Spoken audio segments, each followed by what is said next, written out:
মজমায় চলে আসেন, আসবে ইনশাআল্লাহ, ওরা আসবে ইনশাআল্লাহ, যদি কি হয়ে থাকে মুমিন হয়ে থাকে। আলহামদুলিল্লাহ। ঠিক তারপরে পরে যে নবীর ব্যাপারে হাদিসটা বললো, ওই নবী কোন নবী, আপনাকে আরেকটি হাদিস বলি।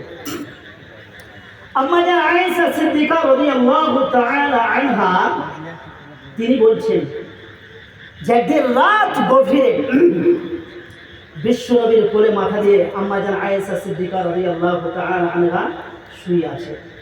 এমতো অবস্থায় আম্মা জান আয়েশা সিদ্দিকা রাদিয়াল্লাহু তাআলা আনহা বলছেন, ইয়া রাসূলুল্লাহ, ইয়া হাবিবাল্লাহ, আজকে রাত গভীরে আপনি আমার জন্য একটু আল্লাহর দরবারে দোয়া করে দেন। এবার নবীজি আমার পুরো আসমানের দিকে হাত তুলেছেন, আল্লাহুম্মা গফির লি আয়েশা, ইয়া রাব্বি কারীম, আপনি আমার আয়েশাকে মাফ করে দেন, মা কদ্দারাত ওয়া মা আখরাত, মা আ'লানাত ওয়া মা আসরাত। আল্লাহ রাব্বুল আলামিন এর কাছে বিশ্ব নবী আমার দুটো হাত তুলে বলছেন, ইয়া রাব্বুল আলামিন, আপনি আমার আয়েশার সামনের গুনাহগুলোকে maaf করে দেন, পিছনের গুনাহগুলোকে maaf করে দেন, প্রকাশ্যের গুনাহগুলোকে maaf করে দেন, গোপন গুনাহগুলোকে maaf করে দেন। বিশ্ব নবী আমার যখন এই কথাটা বলেছে, এমন সময় আম্মা আয়েশা সিদ্দিকা রাদিয়াল্লাহু তাআলা আনহা খুশিতে লাফাইতে বিশ্ব নবীর উপরে মাথা দিয়ে শুয়ে গেছে। নবীজি আমার জিজ্ঞাসা করছেন, আয়েশা রে কি ব্যাপার, তুমি কেন তোমার খবরে আয়েশা? আয়েশা সিদ্দিকা রাদিয়াল্লাহু তাআলা আনহা বলছেন, ইয়া রাসূলুল্লাহ, ইয়া হাবিবাল্লাহ, দয়ার নবী গো, আপনি আমার জন্য দোয়া করেছেন, মা কদ্দামাত ওয়া মা আখরাত, মা আ'লানাত ওয়া মা আসরাত, আপনি আমার জন্য দোয়া করেছেন আমার আয়েশার সামনের গুনাহগুলোকে maaf করে দাও, পিছনের গুনাহগুলোকে maaf করে দাও, গোপন গুনাহগুলোকে maaf করে দাও, প্রকাশ্যের গুনাহগুলোকে maaf করে দাও। আপনি আল্লাহর হাবিব, যদি আপনি আপনার মাবুদের নিকট যদি এই দোয়াটা চাই নেন, তাহলে আমার থেকে বড় দিনদার পরিষ্কার মুত্তাকি নারী আর কে হতে পারে? আম্মা জান আয়েশাকে বিশ্ব নবী আমার বলছেন, রে আয়েশা, তুমি কি জানো হে আয়েশা, তোমার জন্য আমি একটিবার আজকে গভীর রজনীতে একটিবার দোয়াটা করেছি রে আয়েশা, কিন্তু এই দোয়া আমি আমার উম্মতের জন্য 5 ওয়াক্ত নামাজে করি। জোরে বলুন না সুবহানাল্লাহ। এই নবী যদি আপনাকে আমাকে, ওই নবী কোন নবী, আপনাকে আরেকটি ওয়াকিয়া বলি। বিশ্ব নবী আমার বলছেন, কিয়ামতের মাঠে যেদিন আপনার বাবা আপনাকে চিনবে না, আপনার ছেলে আপনাকে চিনবে না, আপনার বিবি আপনাকে চিনবে না, রে আজকে যে ছেলের জন্য আপনি ইনকাম করেছেন, ঈদের বেলায় ছোট্ট ছেলেটা খুদলা করে বলছে, আব্বুজি, পাশের বাড়ি আব্দুর রহমান সে একটা নতুন জামা কিনে নিয়েছে, পাশের বাড়ি হবিবুর রহমান সে নতুন জামা, তোমার আব্বুজি অবশ্যই তোমাকে জামা এনে দেবে। রাত্রি গভীরে স্বামী স্ত্রী একই বিছানাতে শুয়েছে, এমন সময় মা কথাটা মনে করে দিচ্ছে, আমার আব্দুল্লাহ বলছে, আব্দুর রহমান জামা কিনে নিয়েছে, হবিবুর রহমান ঈদের জন্য জামা কিনেছে, পাশের বাড়ি দুটো বাচ্চা জামা কিনেছে, আমার ছেলেটা জামার জন্য কান্না করে।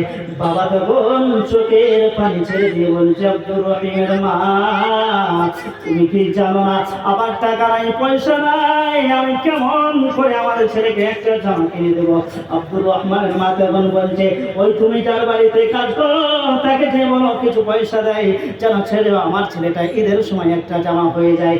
আব্দুর রহমানের বাবা চলে গেছে তার বাড়িতে, কিছু পয়সা নিয়ে এসেছে, ছেলের জন্য একটা জামা তৈরি করেছে, ছেলেকে হাতটা ধরে ঈদের মাঠের দিকে যখন নিয়ে যাচ্ছে, আব্বা ছিঁড়া জামাটা পরে রয়েছে, ছেলেকে নতুন পোশাকটা পরিধান করিয়ে রেখেছে।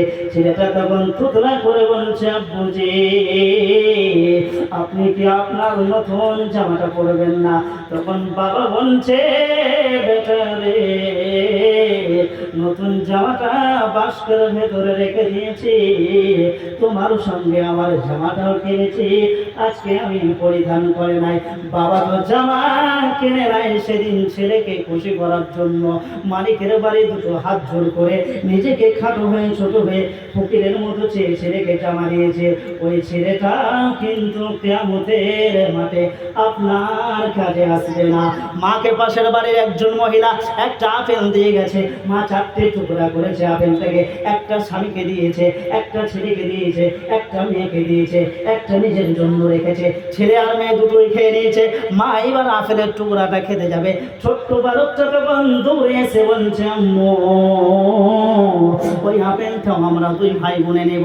মা নিজের মুখ থেকে ঘুরিয়ে নিয়ে এসে দুটো টুকরা করে একটা ছেলের হাতে দিয়েছে, একটা আপনার মেয়ের হাতে দিয়েছে। তারা দুজন খেয়ে নিয়েছে। যে বাবা নিজে ছেঁড়া জামা পরে ঈদের ময়দানে গেছে, যে মা নিজের মুখ থেকে ফিরিয়ে নিয়ে আসা আপেলটা দুটো ভাইকে টুকরা করে দিয়েছে। এ ভাই এত মহব্বত যে ছেলেকে করেছে, এত মহব্বত যে মেয়েকে করেছে, এই ছেলে মেয়েও কিন্তু কিয়ামতের মাঠে তার বাবার পরিচয় দেবে না, মায়ের পরিচয় দেবে না। যদি বলেন হাফেজ সাহেব কি বানিয়ে বলছেন, জি আপনাকে ইতিহাস শোনানোর জন্য বলছেন। আল্লাহ রাব্বুল আলামিন বলছেন, ইয়াউমা ইয়াফিরুল মারউ মিন আখিহি ওয়া উম্মিহি ওয়া বানিহি ওয়া সাহিবাতিহি।